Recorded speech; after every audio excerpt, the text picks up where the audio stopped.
Hey, Don.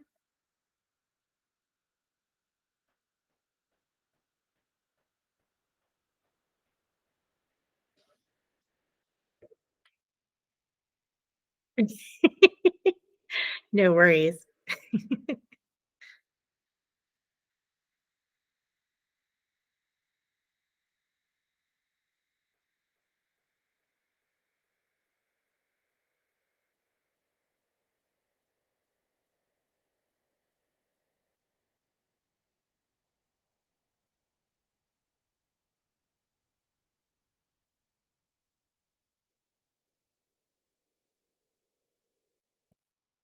Let's see.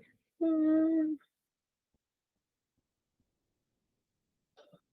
oh, I gotta drink some more coffee this morning. I gotta check the group page and see if hopefully no one's having trouble getting in.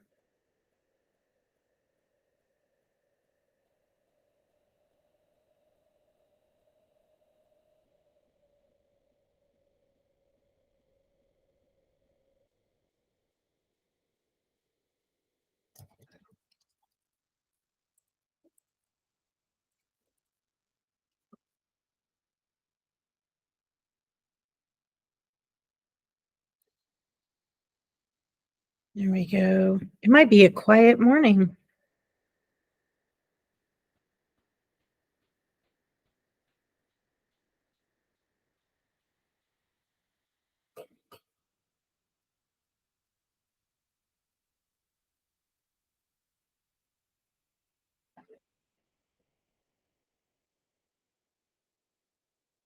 You know the drill too. I'm gonna give it until like 5 or a little bit after.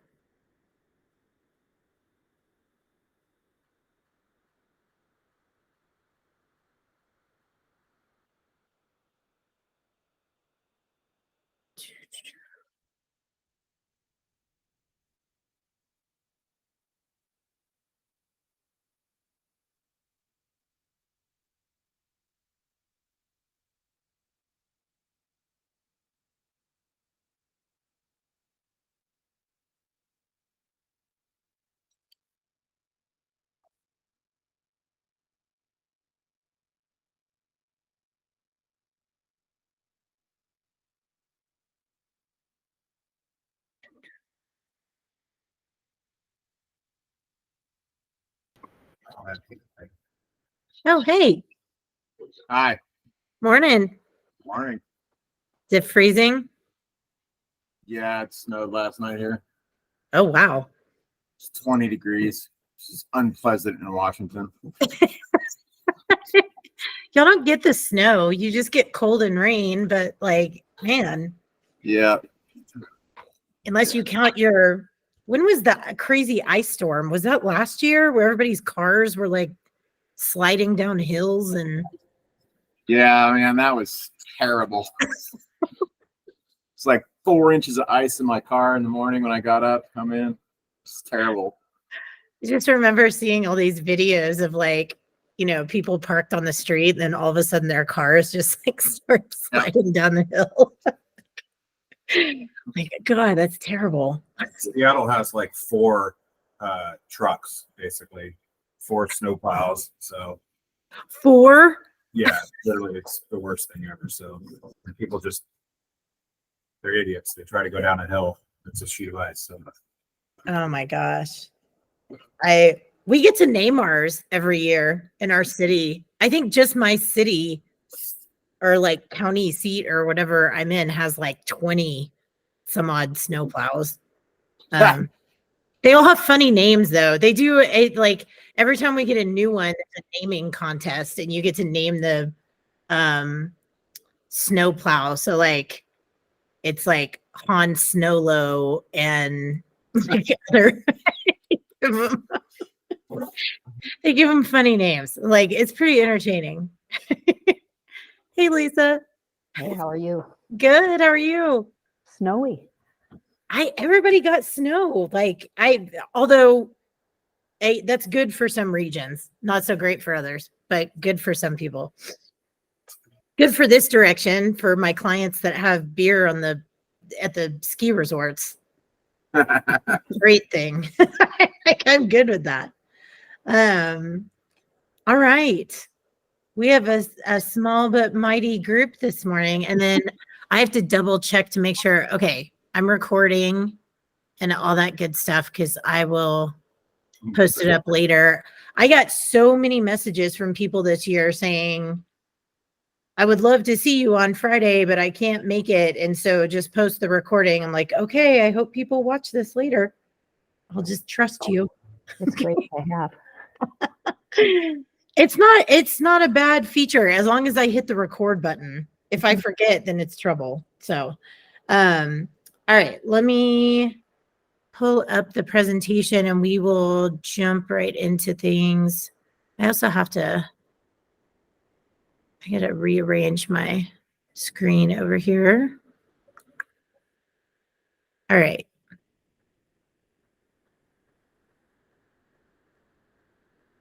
Hopefully y'all can see that. All right. So, I'm going to cover a lot of stuff and then we're going to play with a data dashboard at the end of today, which should be fun. And I'm pretty sure both of y'all that are on here are BA members. So we got into a little bit of that 3-tier dashboard last year, but I think it's going to be good for people to know. I wish they would do more like tutorials on how to use that thing because it's really complicated. So we'll go into that. And then I have my resource page and all that good stuff. So we'll just get right into things. Let me make sure. All right. This is, I'm making probably I don't know. I'm showing my age like a Gen X Wu-Tang Clan reference. And that is, cash rules everything around me. That's what that acronym is right there. It's a song if anybody doesn't know, but that was like going through my brain. I was like, I'm just going to use that for the economy piece of this. So first thing is that we have to know that whatever state of the economy that we're in, it's going to trickle down to craft beverage in some way, shape, or form. This is why I always push everybody to, read some like economic, like newspapers, newsletters, get it in your inbox. There's that great podcast called Liquid Assets that's awesome that talks about economic of beverages and the economics of beverages and all that good stuff. So we're still not in great shape. I hate to say that. It is going to recover. Economic patterns are cyclical, so we're going to get out of it. It's just going to take a couple more years for that to happen, for things to kind of stabilize, for unemployment to get better, to people have, for people to have a little bit more discretionary income, for inflation to kind of level out. All of those things have to happen in order for us to sell more alcohol. I hate to say that. This is an element that's like out of everybody's control, but you should keep track of it just because it's good to know. It will affect your business. Most people's discretionary income at this point, like all the surveys that I've read and all the data that I consume, said that most people, their discretionary income is going toward necessities, right? So things cost more: bread, milk, eggs, gasoline, any of the like normal staples of living that you would need, electricity bills. I would say the US is probably kind of in the middle. Canada is real bad with inflation right now. Europe is really bad. It's not in good shape. So I hate to say it that we have it better than some because it doesn't feel like that on a daily basis, but it is kind of better, relatively speaking, to other parts of the world at this point. Looking at my list here, I'm like, gosh, I feel like Debbie Downer talking about all of this stuff, but there is some high points at the end here. People are not going out as much. So I get regular updates from like Nielsen IQ and, the on-premise portion of their information. They send out I think it's still called Nielsen CGA. I have no idea what that stands for. But that surveys on-premise activities in business in like select states throughout the US that are like big key markets. Lisa, your market is Illinois is one that they look at. They look at Texas, they look at Florida, They look at California, and I think New York is the other one. So they kind of do like a, just to get like a sample size. Basically the gist of that, I don't want to hammer y'all over the head, by the way, with like a million charts that I have. So I'm just summarizing all the stuff that I've consumed about the outlook for this year, going forward. People just aren't going out as much as they used to. And when they do go out, they want it to feel like a special occasion. You know what I mean? Like that's why a lot of tap rooms are having trouble right now. Like if you don't have food, or if you don't have entertainment, or if you don't have something else that like feels kind of special and unique and something that appeals to people's hobbies or interests, it can fall a little flat with people. And that's why foot traffic is down. There's other reasons too, but that contributes to it. So alcohol was a little bit behind as far as pricing goes when it comes to inflation. So we saw general inflation like last year really take off with like staples, like at the grocery store and gasoline and, things like that. Alcohol was kind of late to the game, but they have definitely done some catching up. Beer is still like underpacing like general inflation, although that's set to go up this year. It is going to start to level out this year. I don't know if anybody experienced that, but a lot of my clients and a lot of people I work with, my network, we saw people taking price increases like, 2-3 times in 2022, and then another time in 2023, maybe twice in 2023. It's getting to the point where alcohol is kind of pricing itself out of the market, so to speak, in that it's becoming harder to buy for people to take home with them. And I hate to say this, but it's even worse in on-premise.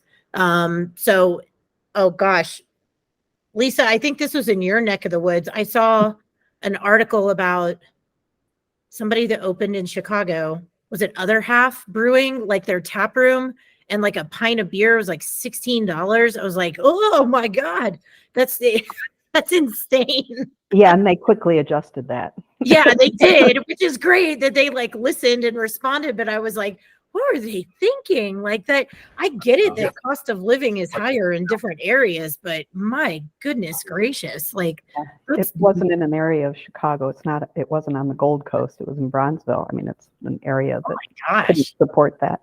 Yeah, there's no way. Oh my goodness. That's like that's like NFL stadium pricing. That's like, I expect that when I go to like a Rockies game or something, but I'm also getting like 24 ounce. I'm getting like an oil can of beer. It's not like a shaker pint. That's, anyways, that's the worst case study that I've seen so far as like inflation and on premise. The other piece of this, and this doesn't apply to the cider and like spirit folks that are in here. I'll mention that because I know, I have different people that'll go back and watch the recording. Craft beer is now a mature market officially. Like we've been around the block a few times. We've gone through, in the 2010s, y'all saw it, right? We had this like huge like growth phase, and we've kind of plateaued, and now we're in this like maturity life cycle phase. That doesn't mean that we're dying, it means that the landscape looks a little bit different. We have to approach business a little bit different because we really have reached like a tipping point. I'll talk about that some more later. Cider is really doing some cool stuff right now. That's really hot. Every year the cider folks are like, this is my year. And it hasn't really panned out. This 2023 was a year when cider really saw like a huge jump. RTDs, we're seeing the same thing with RTDs that we did with seltzer, except we don't have COVID factors to deal with. The data that I'm seeing from people that are smarter than me say that RTDs are going to be a big force in the market until about 2026, 2027. And that's when the market is going to get kind of saturated with brands, and then we'll see them come down the other side of the curve. So I'm going with that. That comes from IWSR. I trust them. They have more resources than I do. Good news, to end on a positive note, the supply chain is getting better. I don't know if anybody noticed that. We have cardboard now, and there's cans. and the lead times are getting better, which is awesome. You know, I should have grabbed an update on like barley and hops and like, I don't know. There's so many categories that I could get into, like subcategories, but what I am seeing is that it's easier for me and like my clients to get labels done. It's happening faster to get new packaging. That's happening faster. If we have to get new grain or change hops or change ingredients, it's just happening a little bit quicker than it used to, that's a really good thing. So, all right. Moving on, our consumers have changed. If you haven't noticed, that might be common knowledge to all of you here, but this is a quick overview. Gen Z and millennials currently still retain the most purchasing power. That means that they have the biggest chunk of income that's getting spent on beverage alcohol. The problem with that is that they are drinking less and they're drinking differently. So they're abstaining more from alcohol, or they're switching to THC, CBD, or they're going totally non-alcoholic, or they're just giving up drinking, or they're switching to a different category. So there's a lot of different, it really is like a mixed bag at this point of what's happening with the younger generations. All we know is that they're not very brand loyal. They switch around a lot. They like to try different things. They look for innovation, and they really focus on like occasion-based drinking. So like matching up their alcohol with what they're doing, rather than looking for like a specific style or flavor. They're kind of like open when it comes to that kind of thing. Non-alcoholic. Should you jump on this train? I don't know. That's up to you. You got to understand that like all the flashy, I really hate a clickbaity headline, and I'm a journalist. I have to catch myself doing that. You see all this stuff about non-alcoholic, dry January, you know, all that kind of stuff. It is great to see better non-alcoholic options. I actually love non-alcoholic options. Because I drink in moderation and I have kids, and there's just times when I don't want to have alcohol. I totally get it. The thing is it's not the easiest or the cheapest thing to produce. I think hop water might be the most accessible for most people, especially in the beer space. The cider folks actually can do like non-alcoholic cider. I've had my kids drink with me at a cidery before, and they had like the kids version, which is kind of cool. Just know that it takes like special processes and equipment. And if you're thinking about playing in the NA space, just run the numbers first. Just be careful. I'm not telling you not to do it. I'm just saying like really know your numbers and figure out what the ROI is. That's going to continue. That trend will continue. It's not going away anytime soon.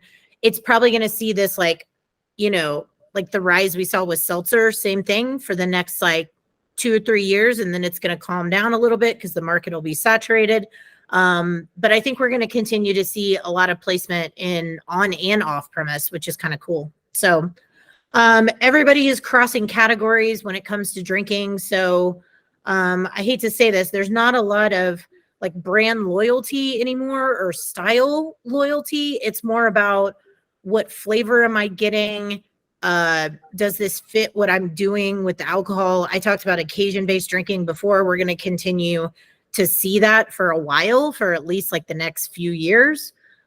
Drinking at home is still a popular thing.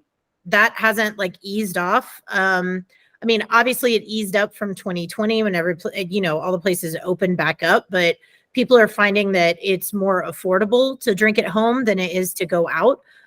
So there's still a lot of like take home alcohol occasions that people are participating in. The problem with that, because you would think that if more people are drinking at home, that off premise would be doing really well. And that's not the case, because people are not buying as much. They're drinking at home more. They're just not buying as much as they used to. So things are starting to move slower off the shelf. I've continued to see a downward spiral of like rate of sale for items in off premise, like for the past 2 years. I think it's going to be like that until the economy rebounds. But on premise is starting to see an uptick for rate of sales. But just for hyper local, I'll put a caveat on that. Like the bigger craft brands, Regional brands are struggling with draft sales and on-premise. Advantage goes to the little guys here and all of us because we're more nimble and we can provide more innovation. And when we have a little bit of a loss, it's not as big of a loss as like the big kids, if that makes sense. So like if they have a loss, it looks really, really huge and it's scary. We're still small and nimble. And if there's a loss somewhere, we can mitigate it somewhere else because we have that flexibility. So advantage to us. That doesn't happen very often. And I mentioned before, on-premise is really being viewed with consumers as like a special occasion. So let's get into specific trends for different categories. First, we're talking about beer, and I'm not talking about beer as a whole. I'm talking about craft beer. So specifically craft beer, not beer overall. IPAs are still winning. It's just the way it is. Hazies are still in the lead category-wise. We're starting to see different iterations of things, but honestly, the sales on this are just so off the charts. Like when you see category divisions, it's just like a huge chunk of IPAs with hazies being at the top. Craft lagers, again, like cider, we always say like, this is a year for craft lager. That's actually happening now, which is cool because I'm actually a big lager gal. I like it. People are getting used to the word Pilsner, which is really cool to see. And they're starting to embrace more variations of lagers, which is nice to see. A lot of people are doing retro lagers now. So you see the ones that look like throwback stuff, like old style or hams or, you know, Shane, I always say it wrong. Rainier? Did I say that right? Oh my gosh, I actually did. Okay, so stuff to like throw back to that, right? With like in, you know, for me being in the South, ours was like Lone Star and Pearl and, you know, PBR and stuff like that. So we're seeing more and more people go. It's funny because it kind of mimics like macro loggers in a way, because most people are angling it as like a budget offering, as like a gateway to the rest of their craft portfolio, which I find really interesting. It's just more flavor forward. It's a more flavor forward offering than like a macro lager, but you're able to capitalize on the same people. Believe it or not, American wheats are up in there with trend categories for beer style categories. Amber lagers are coming up, and then also seasonals are having a moment again, which is great. I think we flooded the market again in the 2010s and like right up to 2020 with like every single seasonal that you could get your hands on. And it was just like too much, too fast. And it was an overwhelm. And then everybody kind of backed off of that. Like for the past couple of years, there's been a lot of attention placed on like building flagship brands and building up your core portfolio and getting down to like smaller. And now we're seeing retailers and wholesalers also, you know, start to say like, do you have a seasonal? Do you have a rotator? Like that kind of stuff. So that's kind of nice to see again, just throwback trend. Really quickly for cider, imperial ciders are doing all the good in the world right now, like high gravity. I forgot to mention that too for IPAs. If you're making a double IPA, you're in really good shape. Anything that says imperial is going to be a safe bet at this point. Ciders venturing outside of just apple. The hot flavors right now are cherry and blackberry. Pretty much any berry that you put into a cider at this point is going to be a winner. Variety packs with cider are doing really well, ranging from like dryness level to different flavors and different ABVs. And I'm seeing a lot of cider placements in chains. So if you're playing in the chainscape and that universe, just be aware that we've got to all share shelf space, and those folks are getting some more slots. So NA trends, again, it's going to continue. Non-alcoholic, that segment is really, really going to grow until about 2026, 27, 28. Like around there. It's mostly hop water and NA beers. There's some really good NA beers out there, by the way. I don't know if anybody has had stuff from like Untitled Art or, you know, any of those folks. It's impressive, honestly. But it still is only a small chunk of the market overall. Like if you look at the spread of different categories, NA is still like just like a little tiny fraction of the market. So it's relative, right? It looks like it has meteoric growth right now, which is awesome, but market share wise, it's still kind of, it's growing, but it's still kind of small. It does carry premium pricing, which is nice. So, you know, folks that I know that are producing like a hop water are seeing really good margins on it, because it has similar pricing to the rest of their like alcoholic portfolio, which is interesting. It is showing up more and more in on-premise. And then I said NA and talked about THC and CBD beverages in this space because technically it's non-alcoholic, with adaptogens in it. There's no alcohol in it. I am seeing these beverages more and more on the shelf in off-premise, just like regular liquor stores. I'm also seeing it show up at some on-premise places. I'm not entirely sure of the legalities of all of that. And I also know it changes from state to state. So just put it on your radar and watch what they're doing. I'm not saying it's bad at all. It's just the market overall in craft beverage is already crowded. And if we start adding more people, it's just going to be a little bit more difficult for everybody. Not to squash innovation. I'm on the fence about all this stuff. RTD trends, vodka, tequila, those continue to be like the leaders. So if you've thought about doing RTDs, you know, I have that note at the bottom about brewstilleries are on the rise. Word of caution with this. I know a lot of people are thinking about like, you know, diverse streams of revenue, right? Which I'm all for. Like we saw what happens when you don't diversify your revenue streams in 2020. And I will always advocate for more revenue streams. But at the same time, I want you to think like, do I want to do RTDs right now? And do I want to do distilling, or do I want to just bring in grain alcohol? Do I want to get the licensing? Like, what is that going to look like, you know, 3, 4, 5 years from now? Some people, it's an absolute yes. And that's awesome. Just make sure that you're marketing it correctly and that you know, check out your competitive landscape. I'm not saying this is a bad idea. I'm just saying, don't jump on the wagon if it doesn't make sense financially, right? Like if you project it out, like just be careful because it's equipment, it's licenses, it's packaging, it's new labels, it's new marketing, all that kind of stuff. And really look at the ROI of doing something like RTDs, because it could be a big risk, especially because interest rates are not great right now. So if you're borrowing to do it, just, you know, just be careful. That's all I'm saying. The winners that we're seeing right now in RTDs are variety packs and big like single serves. Lots of 19.2s, but also lots of 24 ounce. I don't know if you've been in a gas station or a C store lately and they can sell alcohol there. If you're a state where they can sell alcohol in C stores, it's like these giant like 24 ounce cans of twisted tea and, you know, all that kind of stuff. Those are kind of dominating the RTD space. Crossover brands, you know, we've got the biggest one is like Boston Beer, Dogfish Head, you know what I mean? Those kind of folks in there. So that will continue. And again, it's going to grow until that market gets pretty saturated. What I have seen as far as package trends, and this is just based on like scan data. So please know that this is off-premise dominated. This doesn't have anything to do with on-premise. I say supersize because we're seeing a lot of 19.2 ounce single serve. And I know everybody's talking about this, but please, I've told you all this before, but I'll remind everybody, this is driven by Voodoo Ranger.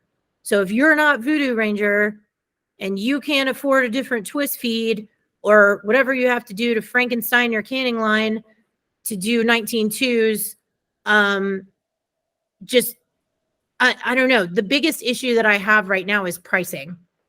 Can I get my price down for a 19.2 single serve to where it actually makes sense and I can actually make money off of it?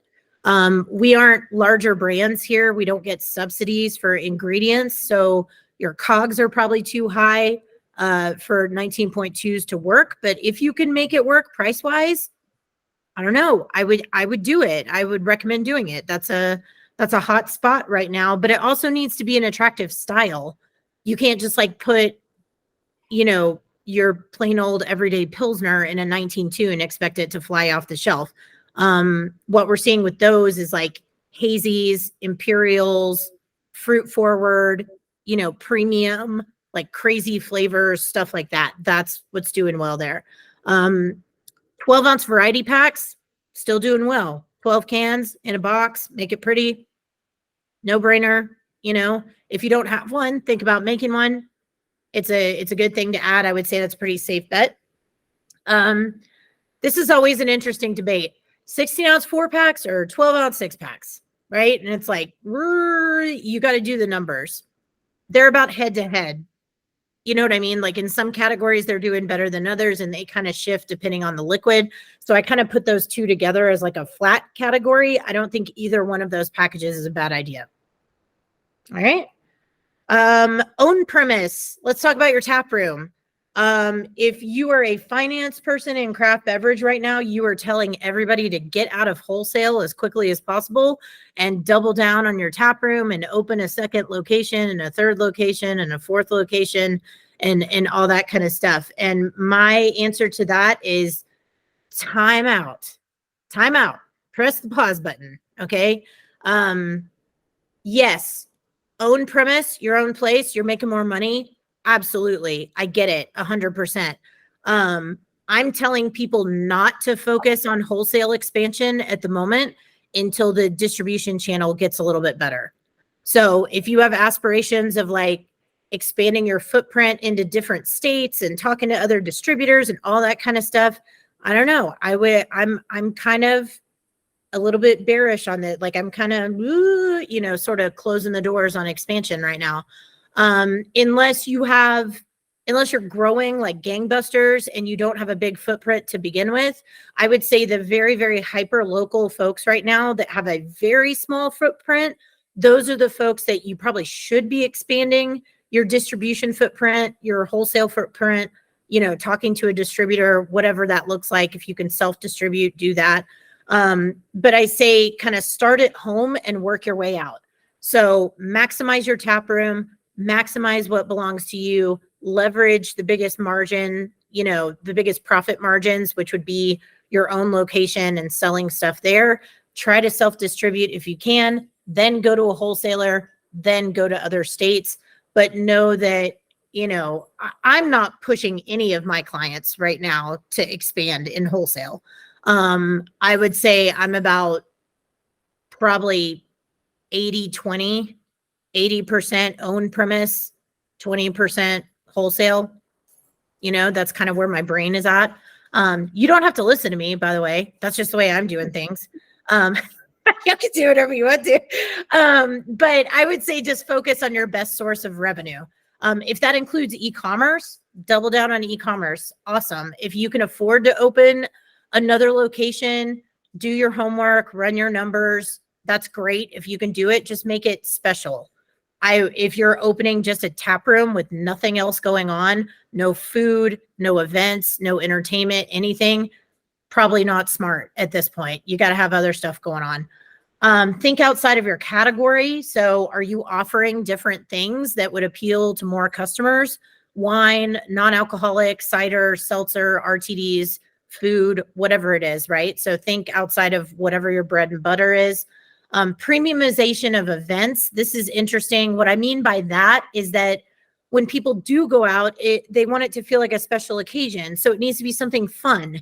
It needs to be like special trivia or I work with some folks that are doing like, I don't know, they like build terrariums and stuff in their tap rooms of like, they have like a group of people that come in to do RPG like Dungeons and Dragons night. You know what I mean? Like it's got to be something a little bit more creative and like a premium version of just like pint night, food special, 25-cent chicken wings, live music, whatever it is. You have to kind of go beyond that.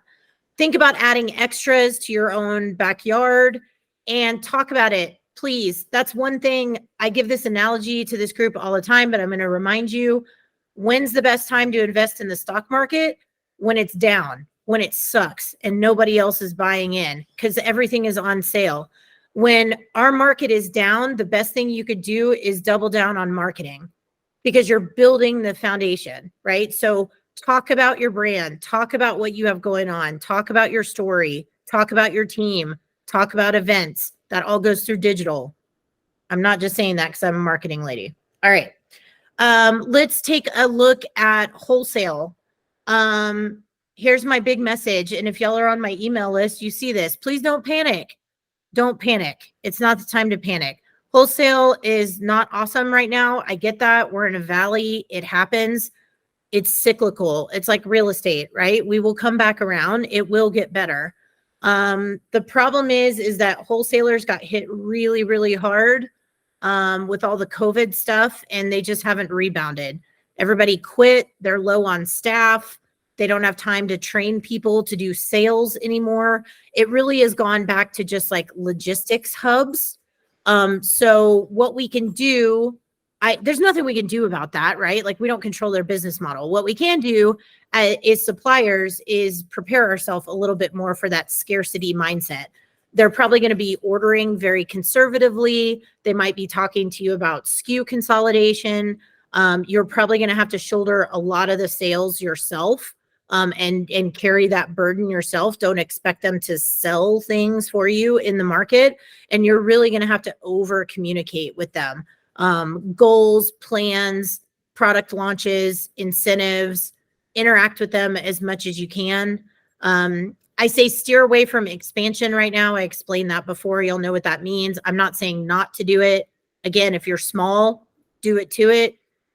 If you've got like a whole state or a couple of states right now, I would say kind of like press the pause button and like really go deep into the territory that you're already in. Keep track of lost placements, keep track of account recovery, make sure you don't have any gaps, run gap reports, things like that, but really optimize your current footprint that you have. Watch out for distributor consolidation. This drives me crazy. There's not enough people talking about this. There are like 3 or 4 giant food and beverage distributors that are basically taking over the world at this point. They are buying up a lot of the independent, family craft distributors that are around the country. Just be very conscious of your contractual agreements with them. If a buyout happens, it's not the end of the world. I just went through one with one of my clients last year that we went from it was actually the opposite. We went from 1 big wholesaler to 7 in one state. And it was, I'm not going to say, it was not easy. It was doable. We did it. It was not fun, especially data-wise, because I'm handling their data. But, it's doable. It's just crazy stuff is happening. Just be aware of it. Keep it on your radar. Know what your contract gives you as far as rights go. Distributors have limited resources, so please make sure if they're offering you a marketing budget, please take advantage of it and make sure that they're spending it on you. A lot of folks are trying to fly under the radar with not spending their supplier marketing budgets. Don't let them do that. Track it in some way. Make them spend it. It helps your brand. And also know there are intangible benefits of being in the wholesale channel. That's why I don't want people to pull out of distribution unless you're really, really losing money in that channel. And then you need to do kind of a financial reset with everything. But please know that there are so many benefits to you being on a shelf somewhere.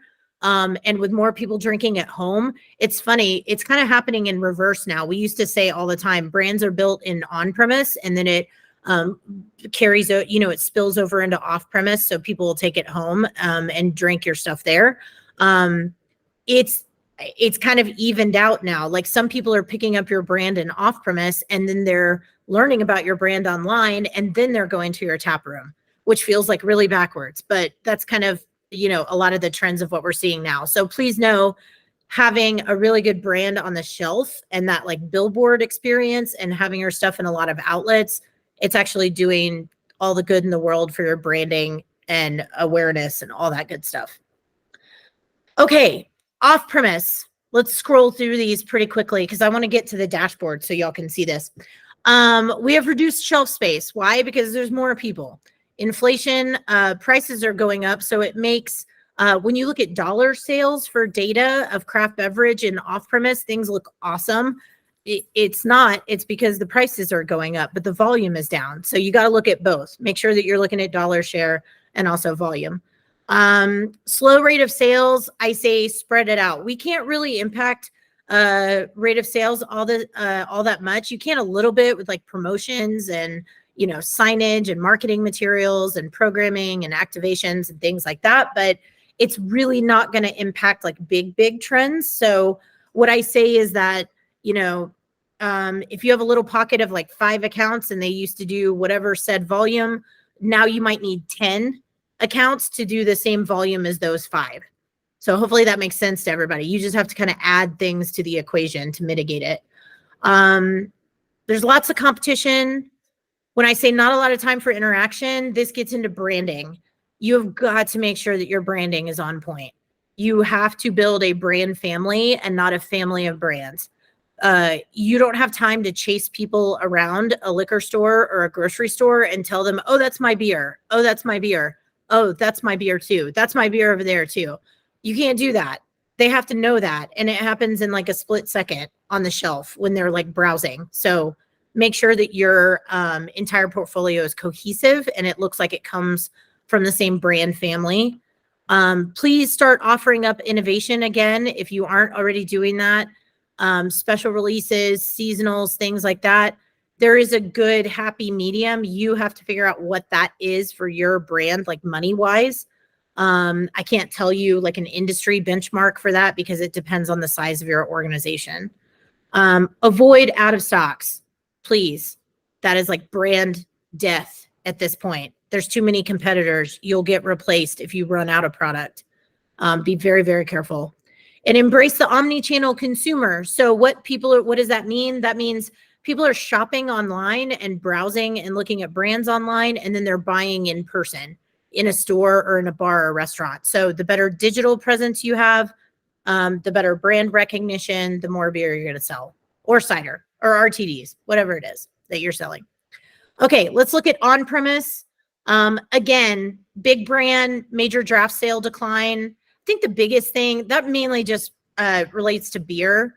The problem is that people aren't really excited by draft beer anymore where they used to be. It used to be like this whole experience. I hear that more often these days than anything else is that if craft beer is going to survive, we have to make people excited about draft again. And then people think they have to come up with these like rocket science kind of ideas. You don't. You just have to make it attractive. So it could be just having a really supportive, reliable rep that's interacting with that account and interacting with the customers and setting up cool promotions. You know what I mean? It could be some really good signage. It could be an educational based promotion. It could be a food special. It's just going back to basics, like things like that. It doesn't have to be some crazy, like Elon Musk kind of situation here. It just needs to get people excited about going out into the on-premise and drinking draft beer because that's something that beer kind of dominates.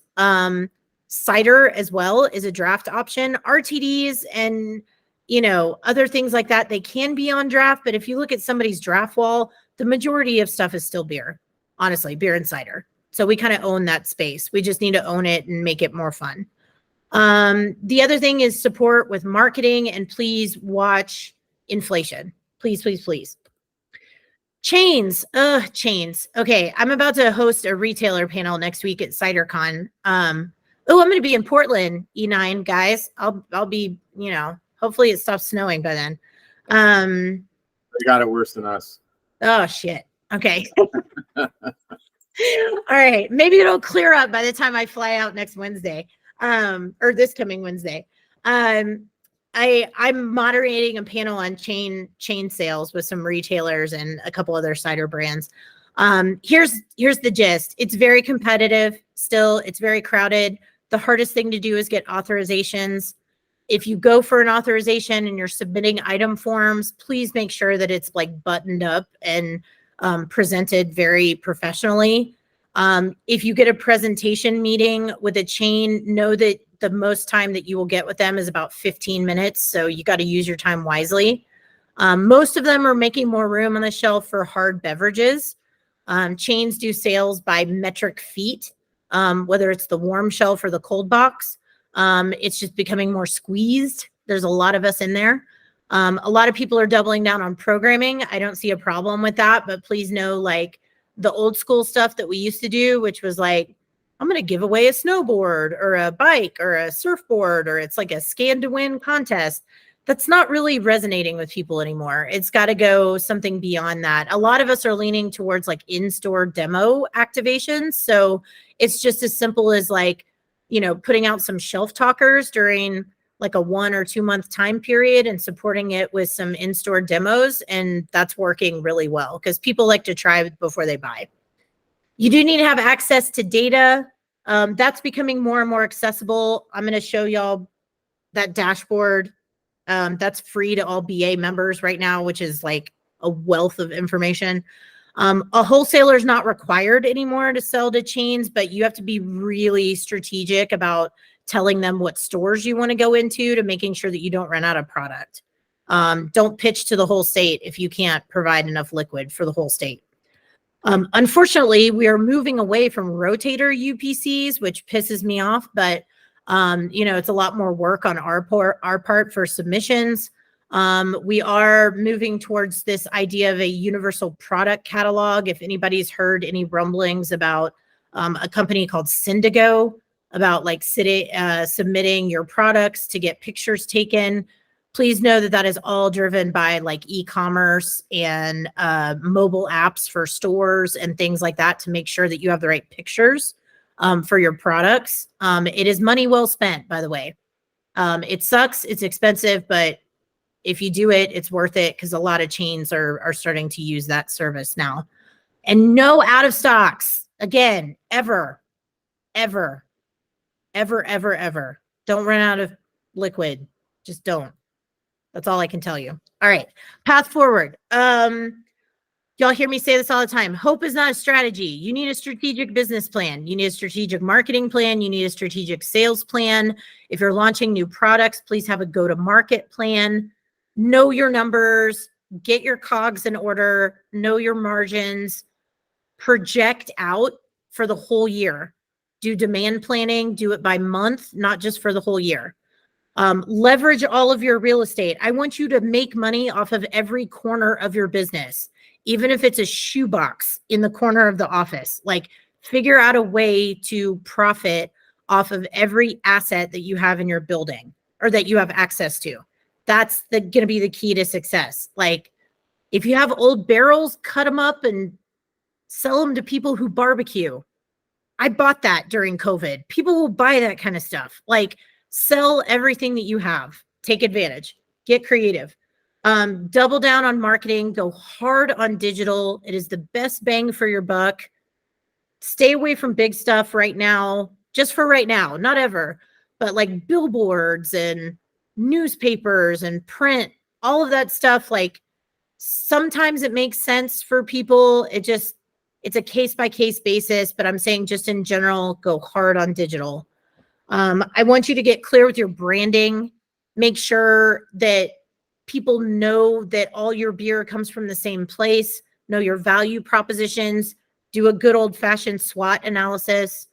Know your target audience, not the demographics, the psychographics. Know what kind of interests they have, what hobbies, where they get their information. Create marketing plans based off of that instead of like male, female, age range, all that kind of stuff. Create engaging brand experiences. Again, that's getting creative, offering people more than just coming in and having a drink or going to a store and buying something. It needs to be, you know, a QR code on the can or something that they can do, like a game that they can play with something on your packaging, or, you know, running a contest on social media, like stuff like that. Just get interactive with it. These are some bullet points that I pulled from a newsletter that I got from Nielsen IQ, like very recently, as in like last week. And these were like 4 key takeaways that they said that they're going to watch for 2024. So I wanted to put it on everybody's radar. Shopper behaviors that favor convenience, wellness, and sustainability. That's going to last for a while. Increases in Gen Z purchasing power. So appealing to the young folks. They're fickle as hell, but we got to sell them stuff. Premium experiences, especially in on-premise, and then flavor-forward offerings. So don't just take it from me. Take it from the smarter folks that survey this kind of stuff. Resources. This is where all this stuff came from. I didn't just make up this whole thing. Just so y'all know that it's legit. And if you want to take a screenshot real quick or, I'm going to put the deck, in our group space. So if y'all want to Google these places, you can find, I think all of y'all are pretty much looped in, but there are some new people in the background and that haven't been in the group before. So those are really good, reliable resources. And I think there's only like one on here that costs money. The rest of them are all free. So that's always a bonus. And thank you. Yay. Thanks. And this is, for y'all usual suspects in here, y'all are in the group already. You don't have to worry about this kind of stuff. But for the people that go back and watch this, because this is actually going on my YouTube channel, I'm going to give you the spiel, and that is you should join the group because it's awesome. That's like the worst sales pitch ever. But you get sessions like this all the time. So if you grab your mobile device, if you're watching this, hopefully you're not, you might, I don't know. That might be like an infinity mirror kind of thing. You might have to stop watching this and then go to a desktop or a laptop to scan the code. But that'll take you to the group coaching page. That's where you can find me. That's where you can get a hold of me if you have any questions. I'm on all the social things. I forgot Threads down there. I'm on Threads, but I don't really use it much. I don't know about anybody else. I'm not really seeing a lot with that. I see more on Reddit. I'm more active on Reddit now than I am on Threads. I still use the bird. I don't like the X. I'm rejecting the X for Twitter. I still like the bird. I'm going to keep using the bird. Right. And then LinkedIn, I don't have the little logo, but I'm down there on LinkedIn and I put a bunch of stuff on there too. So, I'm going to stop sharing this real quick and I'm going to get out of my presentation because I want to show you this dashboard, this fancy ass dashboard that is very confusing, by the way. It's pretty sweet dashboard though. It's sick. Like, I'm not going to lie. Like this, I don't even think people know what they have access to. Like, this is expensive data. Like, this is the goods, The problem is that there's so many freaking options on here. If I open this up and I wasn't familiar with the terms and stuff on here, I would be like, what the F is happening? It's so much. And there's also acronyms everywhere. So if you're not familiar with like IRI and scan data, you're probably like, this is very intimidating. Can everybody see that? Okay. Like, it's a lot of stuff. I tried to blow it up, but not lose the integrity of the stuff. If that makes sense. Is that a little bit better? So you can sign into your BA account. And also for the cider people in here, you have access to this through ACA. I don't know about the spirits folks or RTDs. I'm sorry. I can't help you with that. But beer people and cider people, you have access to this for free. This comes from my friend Don, who does what I do, but on a way bigger level. And he can afford Nielsen, which is pretty awesome. Maybe one day I will be able to afford that. So he partnered with the BA, and 3-Tier Beverages updates this, I think, every quarter. The thing that I want you to see is that most of these screens are split in two, with small and mid-size craft over here, and then big size craft over here. And then you have a little summary up here. And these things, I don't know. I might do another workshop this year to decode all of these acronyms because I want everybody to know what this is. It just takes a really long time to explain all the IRI stuff. But basically, total US AOC, this thing, this basically means all of off-premise. I'm not going to explain all those acronyms. It means all of off-premise. Just trust me. And when it says latest 13 weeks, that's the last quarter. That's what that means. Off-premise or scan data does everything in weeks. And these little boxes right here with the little filters and the drop downs, you can customize all this data down here based on what you have selected up here. So see out to the side where it says like market, time period, style group, style, alcohol, pack and size, container, all that stuff. You can hit this little filtery thing and you can filter. Now, I have to warn you, there's so much data on here. When you click something, it might not react. Click on something and just sit there for like a good couple of minutes. Just sit. Don't click on anything else. It is that much data that it's gonna like, whoa, like it's the ultimate like little spinny circle or hourglass thing. You're just gonna have to like see how it just now checked the box. Like that's how long it took to think about changing the data. So just don't go wacky with it. Just like gently check and uncheck boxes and just be patient with everything. And then you can click off of that and then you see how the numbers changed. Then you can, you know, change things. But this is fun. This gives you like an overview of like dollar sales and volume. I just put it to the last. So this is like the last 6 months. And you can see how things are going. And then you've got fun visuals down here.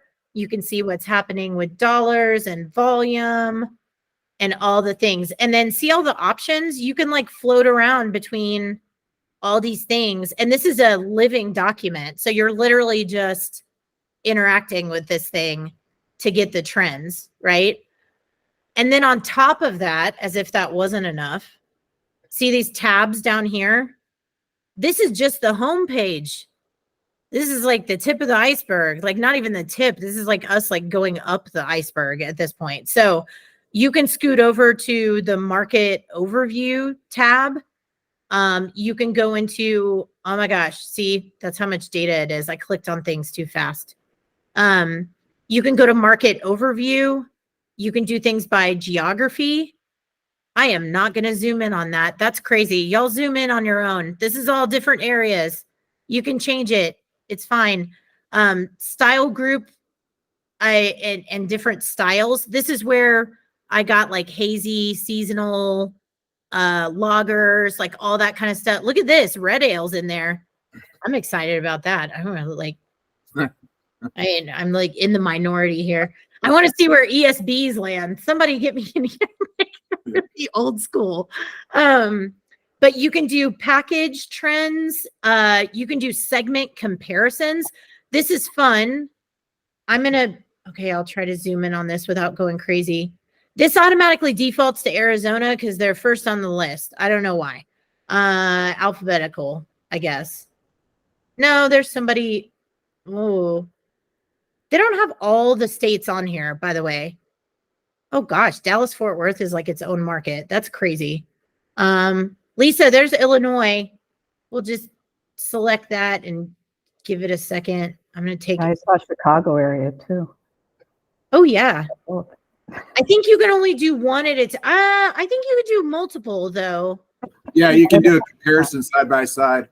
Yeah, it's really neat. So like this is the whole, so like Lisa, this is the whole US and then this is just Illinois, which is really awesome because then it takes you through like the different categories and stuff like that. It's just a lot. It's a lot. And then just for fun, there's a glossary. This will take you like 10 years to get through this. This is the secret language of chain sales. It's good to know though. It's good to have, right? It's really hard to remember. And to be honest with you, I have been looking at this kind of data for years and I still don't remember all of the terms. I have to go back and like look at the glossary to see what is happening with some of the terms because sometimes I forget. I'm gonna So Julie, what tab on the Brewers Association exactly is it under? I know I've seen this before, but I haven't looked at it lately. So let me, oh, y'all can see my window now. I actually still have it pulled up. So if you go to stats and data, Okay. and then go all the way over here to the right, the industry data sets, and then it's going to default to this one, but you have to scroll down a little bit and then click on Nielsen. And this will, when you hit this button, it's going to do, it's an actual download that comes to you in an Excel spreadsheet. Please do not try to turn this into a Google sheet. It will be disastrous. You have to look at it in Excel. I hate to say that because most of the stuff I work with, I transfer from Excel to Google. So it's like a living document because I don't have SharePoint with like everybody on the planet.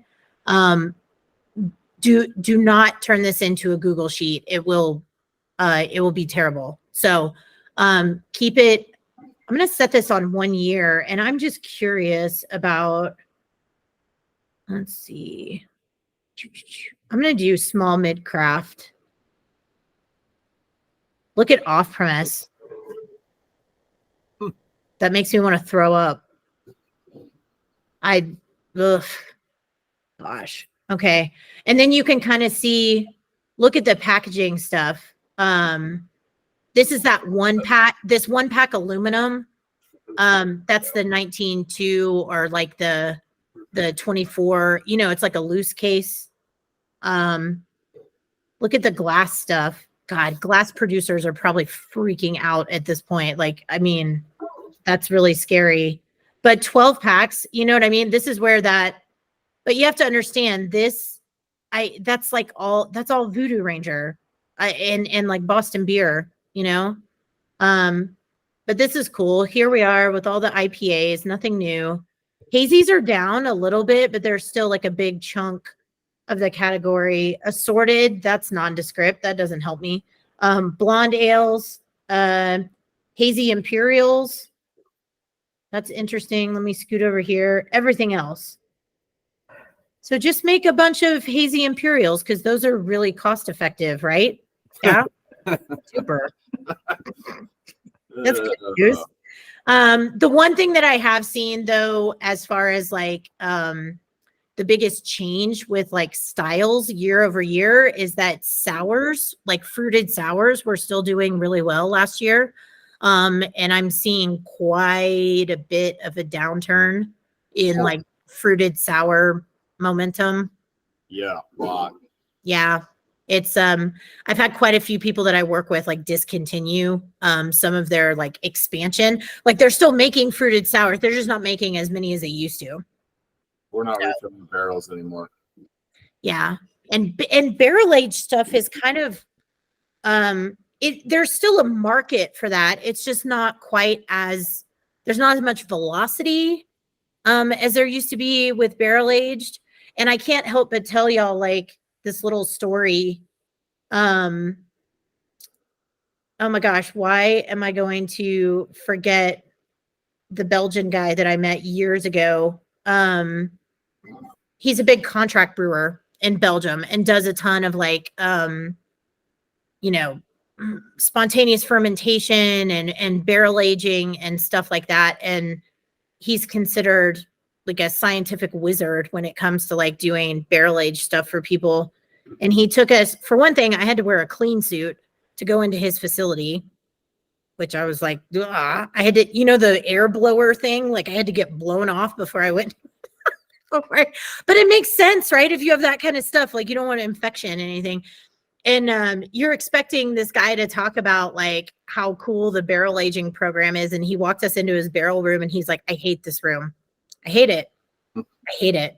He's like, all I see is like wasted money for like years. Like this is just going to sit and not make anything. And I was like, well, I didn't expect that from that guy, you know, but like, if, you know, if you have stuff in barrels already and you can like rotate like Anchor used to do, you know what I mean? Where you would have like different years and you can build it up so that you're like releasing something every year.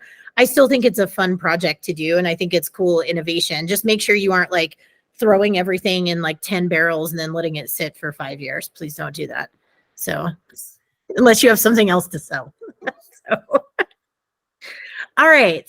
Well, thanks to everybody for joining me for our first session of 2024. Just in case you didn't see the update, I moved our session next week because I'm going to be out of pocket. I'm going to be in Portland for CiderCon. And then we will pick up the week after that, and we're going to do a business planning checklist because I want to make sure that everybody has stuff that you're checking all the boxes for things. So if anybody has questions, let me know. I'm going to post the deck and then the resource page. And if y'all need anything else, just ping me. You'll know where to find me. And I'll see everybody in a couple weeks. Thanks, Julie. All right. Thanks, Thank you. everyone. All right. Bye.